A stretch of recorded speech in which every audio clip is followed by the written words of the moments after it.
You're watching a segment of The Splash, Greater West Bloomfield's news magazine show. We're joined by State Senator Jim Runestad of the state of Michigan's 15th District. And thank you so much, Senator, for joining us today. Thank you, Brooke. So, busy days for you, long nights, and education top of mind. Can you go ahead and tell me a little bit about that? Well, it's been busy as we were talking. I've put in over 100 hours a week in the last 3 weeks, including Saturdays and Sundays. So, yeah, it's a excuse me, very busy job. And I would say that education is one of the top priorities for me. My parents were both public school teachers, and my sister was a public school teacher. And I went to Central Michigan University to become a public school teacher. And although I couldn't find a job at that time, I did go into 110 schools and teach a class in various schools, which was a great experience. And one of the complaints I've heard about the way schools are funded is they get the same allowance for transportation that if you have a district that's very self-contained, very condensed, and basically has no transportation. So like Berkeley? Berkeley is a good example. Or Royal Oak? Royal Oak, okay. Right. Yeah, we have a very condensed school district. Gets the same funding as a very sprawling rural district where a substantial amount of their education dollars are spent transporting the kids.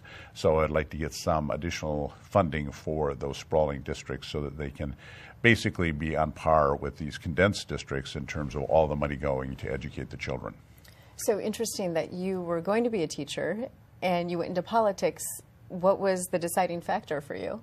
Well, I was going to be a government and history teacher, and had economics minor, history major, and there was no jobs in teaching back in 1984, so I went into insurance and did that for a number of years. And then, like I said, I went and had a job for about 5 years that took me into all these different schools doing presentations, and it was a great experience. And then back into insurance, and I've been in the insurance industry for over 20 years now. And then, my father was saying one day, you're always talking about politics and things you see that are wrong, but you've not activated anything and really turned it into action. And driving home that night, I said, yeah, he's right, but I don't know how to do that. And no one in my family had ever been involved with politics. Mm-hmm. So I started searching around, found this little club, that Republican club, and joined that. And they asked me a few years later to be the president. And we grew it in membership and attendance, and eventually ran for the county commission in Oakland County and won that seat. And then from there, that was a part-time job, and then ran for the state house, won that seat. And I thought I could continue doing insurance maybe in the summers, but I found out the way I'm constructed, it was all in. I was putting in 80, 90 hours a week as the state representative in session weeks.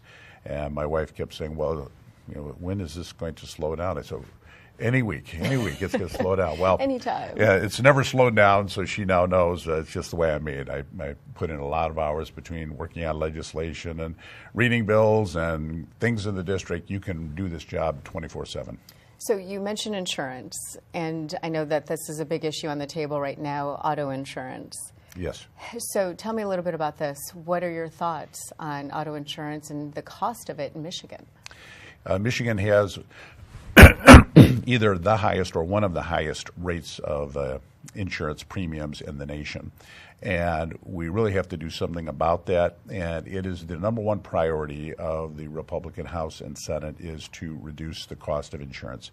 So there's a number of proposals that we are actually going to have explained to us this week. We're going to be sitting down because there's work groups that have been working on a number of proposals, taking ideas from all different legislators and kind of crystallizing what is a option that hopefully can be acceptable to the legislature and reduce the cost of insurance, but keep in place some of the good aspects of the current system. So is it a bipartisan issue, or is it a Republican issue, or is it just an everybody issue? Well, obviously the reduction of rates is bipartisan. It is very much one of the top issues for the people here in the state of Michigan. Whether the solution is going to be bipartisan, that's yet to be seen. In fact, like I said, I haven't seen what is spelled out in detail yet, but that's going to happen this week. Okay, so can you give me an example of what one thing? Can you give me a preview? Well, one of the big issues is fraud. Okay. There's quite a bit of fraud where literally I've heard stories of people in ambulances, people that work in medical facilities, that if you get in any kind of an accident, I mean almost any kind, they're given the cards of an attorney. You've got to go see this attorney. Oh. And that's where you can have a lot of fraud issues. My understanding is that that's not even legal to do, but it's very hard to track if somebody's slipping somebody a card. Saying, well, and especially if you've just been in an accident, you're a little bit vulnerable at that moment. You are, and you can make that call, and maybe that's not even the best advice you're getting, but like you say, you've just been in an accident, and it really shouldn't be going on. But that's just a small part of it. There's fraud where individuals say they're caring for somebody through their auto no fault at home, and they're really not there.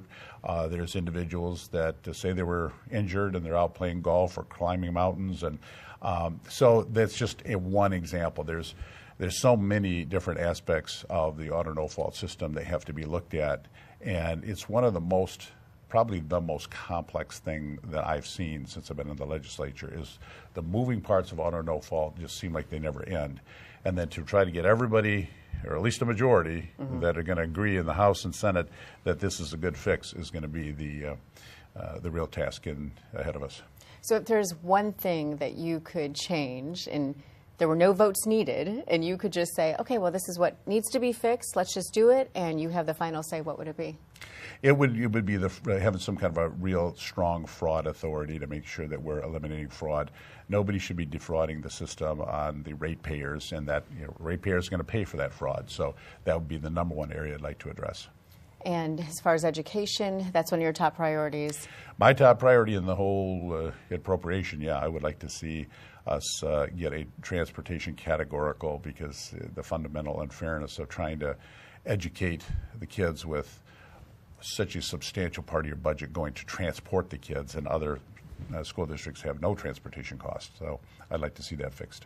And of course, I don't know that I can let you go without talking about the damn roads, right? So where do you stand on fixing the roads, the 45-cent tax increase? We know that stalled. So where do you stand on that? Well, when I heard the 45-cent a gallon tax increase, I thought that is a lot of money. When you add that up, maybe 2 or 3 cars per family, and many families are struggling. I mean, people say, well, it's just a great economy, but there's a lot of people out there that are hanging on by the skin of their teeth, and there was a study done a few years ago that the average American in an emergency, I mean a health emergency or a car emergency, couldn't raise $400. Now we're talking maybe $1,000, $1,200 increase for the average family in gas taxes. They just can't afford it. And everywhere I went, I've heard the same thing. This is not the way to go about it.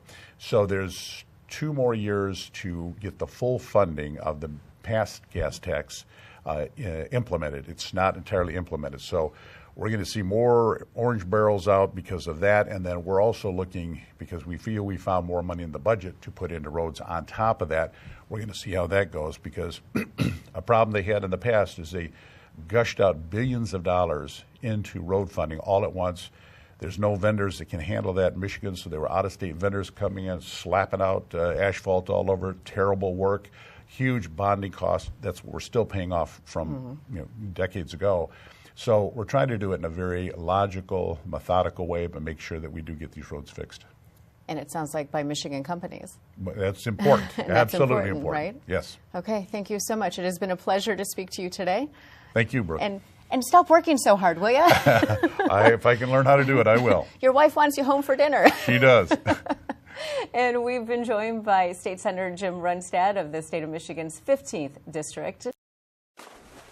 Thanks for watching a segment of The Splash. To catch the entire show or other segments, watch us on Comcast Channel 15 or AT&T Channel 99. Or look us up online at thesplash.tv and listen to us on WBLD 89.3, the all-new Lakes FM.